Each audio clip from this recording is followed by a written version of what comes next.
Alors, nous sommes arrivés à la provenderie. Les ouvriers sont en train de faire l'aliment. Et ce qu'il faut comprendre, comme je le disais tantôt, pour de grandes fermes, il est important, pour réduire le coût de production, d'avoir une petite unité de production d'aliments.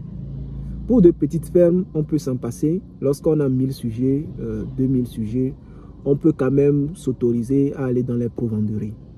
Mais si vous avez un effectif beaucoup plus important, 5000, 10 000, 15 000, 20 000 au-delà, il est important d'avoir soi-même sa petite unité de production d'aliments. En réalité, lorsqu'on parle d'une provenderie, c'est fondamentalement deux machines. La première machine, c'est le broyeur mélangeur qui permet de fabriquer l'aliment proprement dit. Mais au-delà de ça, il faut aussi un torréfacteur de soja. D'accord? Le soja, en réalité, ne s'utilise pas à l'état brut dans l'aliment. Il faut torréfier ça, il faut chauffer ça. Donc, pour ce faire, vous avez besoin d'un torréfacteur. Donc là, actuellement, avec cette ferme-là, nous sommes à 3000. On se permet d'aller dans une provenderie. Je ne vous interdis pas d'aller dans les provenderies. Si vous n'avez pas les moyens financiers pour mettre en place une petite unité de production d'aliments, vous pouvez aller dans une provenderie. Vous savez, les provenderies ont des capacités différentes. Ici, par exemple, cette provenderie a une capacité de production d'1 tonne. C'est-à-dire, à chaque fois qu'elle veut produire, lorsqu'elle veut faire l'aliment une seule fois, elle ne peut que faire 1 tonne en même temps. D'accord? Donc ici, nous faisons 2 tonnes. Nous sommes obligés donc de faire 2 fois. Donc, avoir une petite unité à partir de 500 kg, 1 tonne pour une ferme, c'est indispensable lorsque l'effectif devient beaucoup plus important. Donc là, si nous n'avons pas, nous ne comptons pas s'arrêter à 3000, nous comptons vraiment aller très loin. Donc, je vous le dis, je le disais, hein, si vous voulez faire des marges importantes sur la même durée, il est important de viser les économies d'échelle. C'est-à-dire avoir un effectif important, ce qui vous permettra justement de tripler, voilà, de multiplier par l'effectif que vous avez, votre rentabilité. Donc, il est important justement de penser à tout cela. Mais au-delà de ça, vous savez, le fait d'avoir une provenderie a certains avantages.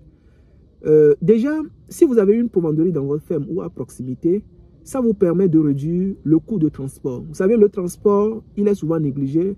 Mais il reste un véritable coût dans tout business. Ce n'est pas seulement en agriculture, mais il reste un véritable coût, le transport. Imaginez que nous sommes à 30 km d'ici. 30 km d'ici, nous allons faire 2 voyages. Les 2 voyages déjà, nous pompons du carburant, c'est du carburant. Mais nous sommes même d'ailleurs allés chercher les ingrédients à la ferme. Donc c'est déjà un coût. Donc si vous avez une provenderie à côté, eh bien cela vous permet de réduire le coût lié au transport. Mais attention, je ne vous dis pas de brader les étapes. Si vous êtes à vos débuts, vous pouvez vous permettre d'aller faire l'aliment dans une provenderie. Mais une ferme de grande taille, le fait d'avoir une petite unité de production d'aliments devient très nécessaire. Donc, pensez au transport aussi. Pensez au transport lorsque je vous dis d'avoir justement une unité vous-même. Mais au-delà de ça, il faut savoir que il y a certaines provenderies qui ne sont pas professionnelles, qui sont très sales. Sales en ce sens où, voilà, vous savez, une provenderie, c'est comme une machine publique. Tous les éleveurs, en tout cas, tous les petits éleveurs s'y rendent pour faire leur aliment. Donc, il y a un éleveur qui peut venir, après son départ, vous venez, vous faites votre aliment et l'aliment serait infecté. Vous voyez? Donc, pour avoir une meilleure qualité d'aliment avec le nombre de chèques tel que vous avez, vous devez avoir votre propre provenderie.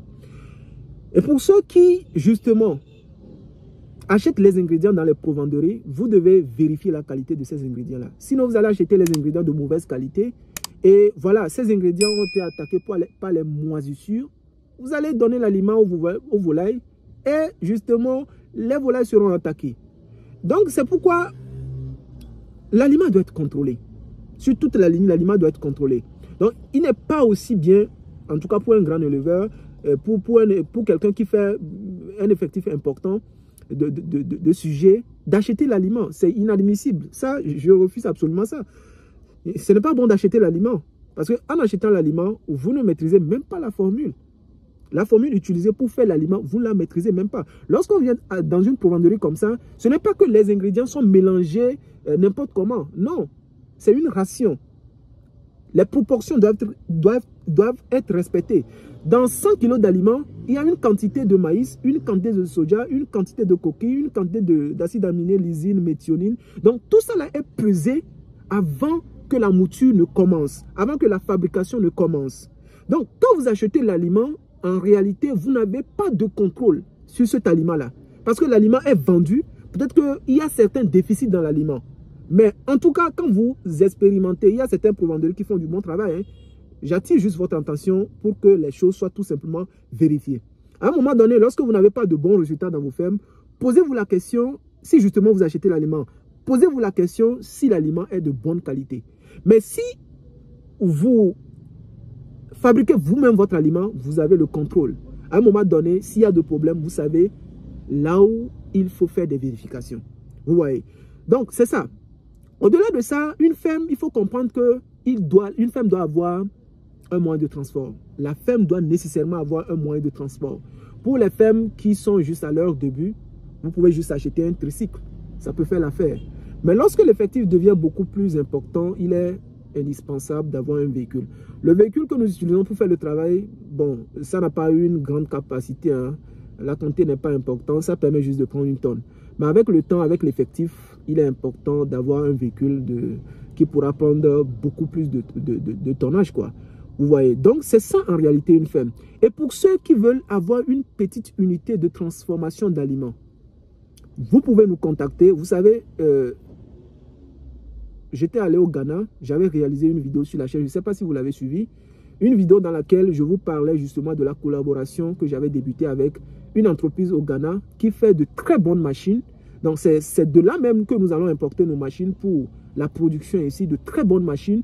Donc si vous voulez réellement avoir une petite unité de transformation d'aliments, vous pouvez nous contacter. Nous allons vous aider justement à avoir ces machines qui pourront vous faire un très bon travail.